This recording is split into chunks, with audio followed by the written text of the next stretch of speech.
Good morning, or depending when you're watching this, good afternoon, good evening, or good night. My name's Ross, and as always told, I had a voice for radio, so today I am showing you another exciting new card from the upcoming Ultra Prism expansion. There's a new Magnezone. I like Magnezone. Let's talk about Magnezone. Although you can probably hear I'm a little bit croaky. I spent the last 3 days casting the European International Championships. It was lovely. But shall we say my voice has taken a little bit of a beating. That means we're going to have slightly croaky videos. That does not mean we are not having videos. Now, once again, this was revealed on the official Japanese Twitter page, and it was translated by the lovely Rappelman TCG, David Hockman himself, who is the king of the unlimited format, just in case anybody's wondering. Now, this Magnezone is a metal type, which there's been a lot of good metal types at the moment. First of all, this hits for weakness against Gardevoir. Gardevoir needs to be a little bit scared at the moment, but also we've got a whole bunch of metal Pokemon like Registeel that accelerates energy, for instance.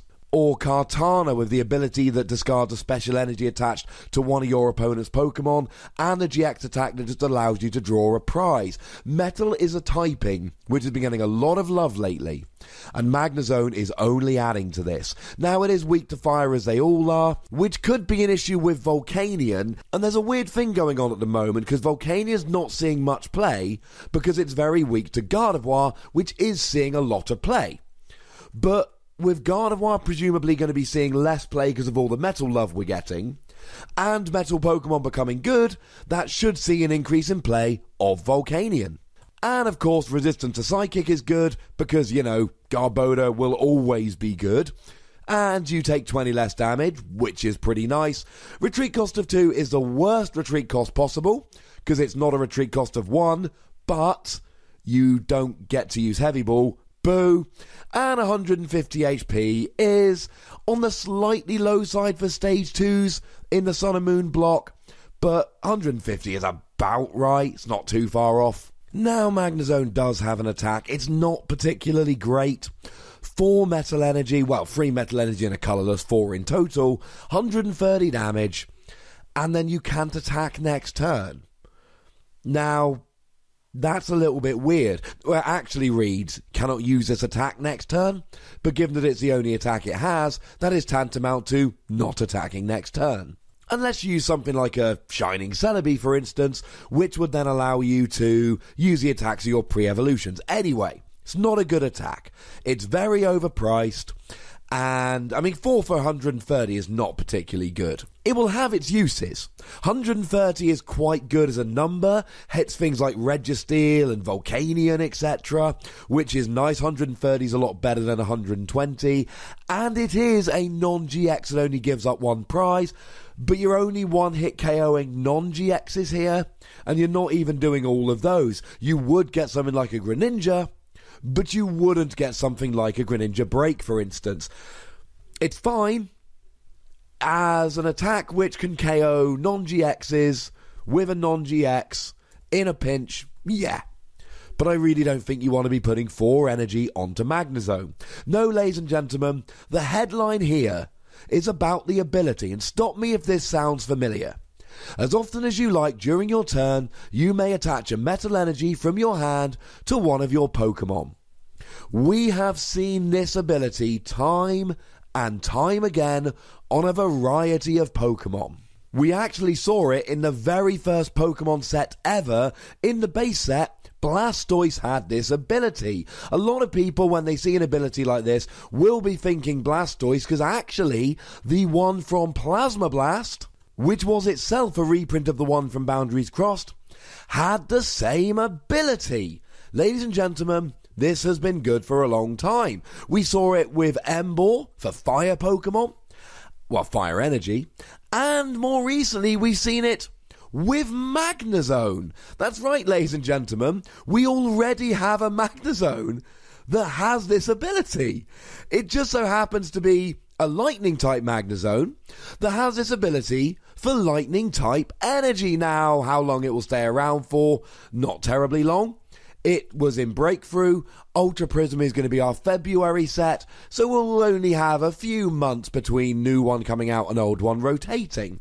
But we actually are going to have 2 Magnezones, And one can attach as many lightning as you like, one can attach as many metal as you like.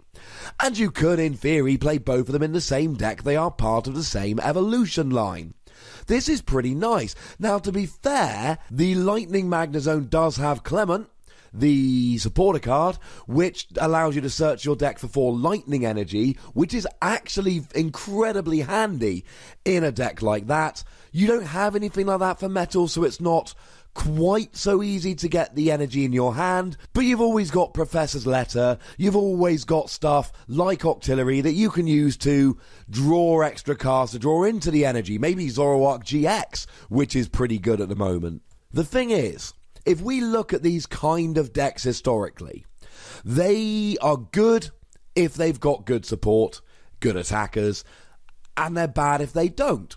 So we actually had the Emboar, which funnily enough was played with Magnezone, although that Magnezone drew cards, it didn't pepper down energy. That was the Emboar. I've done a video about that. I'll pop a link in the description if I remember. I'm home now, so I should be better on posting the links in me videos.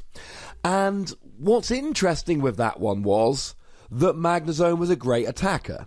So even though you were talking 2 stage 2s, Magnezone had the ability that allowed you to draw extra cards. Emboar attached energy, Magnezone was a great attacker, so we played it. If we look at Blastoise more recently, it was played with Keldeo. And that was because we had a really good attacker. Blastoise attaching energy was great, but it was the Sacred Sword attack on Keldeo that really put it over the top. 50 damage, plus 20 more for each water energy attached to you, for a minimum 3 colourless. Yeah, pretty gosh darn nice, ladies and gentlemen. It was a good attacker, it saw a lot of play. And then, of course, you had Black Kyurem EX, and that was incredibly good, because it just did a whole heap of damage. Yeah, you had to put a bunch of energy on there to do it, but once you got the energy on there, you just had a big attack, getting big one-hit KOs on all of your opponent's Pokemon. 200 for 4 energy, just good. Discarding free energy, we'll get them back. So the question becomes, do we have good attackers for Magnezone? And the answer is yes. Yes, we do. We saw Celesteela have a bit of a showing at the European International Championships this weekend. It's not an amazing attacker, but once you get 4 energy on there, it can do some pretty good attacks. Even Registeel becomes a pretty good attacker. 90 for free energy is a little bit overpriced, but then again, if you're putting the energy down with Magnezone, it's pretty good. But the one that really comes to mind as a big powerhouse, this deck could be amazing, is Duskmane Necrozma. I did a video about this yesterday. I said this was an amazing card. Not all of you shared my sentiment on that, which is fine. Discussion is good. But I'm hoping now you can look at it and go, oh, yeah, with Magnezone it's a bit sick. And it really does just become like Blastoise Black Kyurem, to be perfectly honest. 4 energy, 220 damage, 250 with a choice band, which will KO basically anything. And you've got to discard free energies attached to it, but it doesn't really matter because you can get them back using Magnezone. Don't forget that we've got Fisherman in the format at the moment, which will allow you to recover 4 energies. And if you use something like Octillery or Zoroark as a draw engine, even though we don't have Versus Seeker anymore, you'll still be able to get it back. And if anyone's thinking this isn't going to be a good deck, it kind of already has been. Blastoise Black Kyurem was good, because Black Kyurem could basically one-hit KO anything, and Blastoise got the energy on there. Well, Necrozma can basically one-hit KO anything, and Magnezone gets the energy on there. And I don't know why we wouldn't think this was good. This is gonna be a good deck. Now you could make the argument that, yeah, but Blastoise got really good when Archie's Ace in the Hole came out. Yes, it did. But it was really good before that anyway. Now that everyone's doing a turn 1 Bridget in this format, stage 2 decks have an extra turn or 2 to set up. You can use that to get the Magnezone, and then you've got a basic Pokemon which has got really good attacks that's basically one-hit KOing everything. I feel very confident saying that when this Magnezone comes out, Magnezone along with Duskmane, Necrozma GX will be a good deck will see a lot of play and will see quite a lot of success. Like we saw with Blastoise and Emboar, Magnezone will depend on the attackers we've got with it. But it looks like in the same set we're getting Magnezone, we are getting the perfect partner, and I'm willing to give Magnezone between 4 and 5 Wassies. Emboar was great in its time. Blastoise was great in its time. I don't see why this Magnezone wouldn't be great in its time. The biggest counter-argument against this Magnezone is the other Magnezone. The thing is, what were we pairing that with? Pikachu? It's alright, but it's not amazing. Raikou? It's alright, but it's not amazing. We never had a great attacker, which is why the Breakthrough Magnezone saw play as a nice little league deck, but not as an amazing powerhouse deck. Well, this Magnezone does have a great attacker with it. It seems a little bit silly. And that's just talking about Duskmane Necrozma. As I've said, there's plenty of other metal Pokemon with which this could be paired. But as always, ladies and gentlemen, I need to know what you think about this card, and I would be very grateful if you could post your thoughts down below. Go nuts! Be nice. Make sure you like this video, subscribe to this channel, follow me on Twitter at @thewassie, and Twitch for some live action at twitch.tv/PTCGRadio. If you want to support the channel, get some of the now weekly bonus podcasts and so on, you can do so at patreon.com/PTCGRadio. But by far the most important thing, as always, is to look after yourselves until next time. Thank you very much for watching. My name's Ross, and you've been watching PTCG Radio.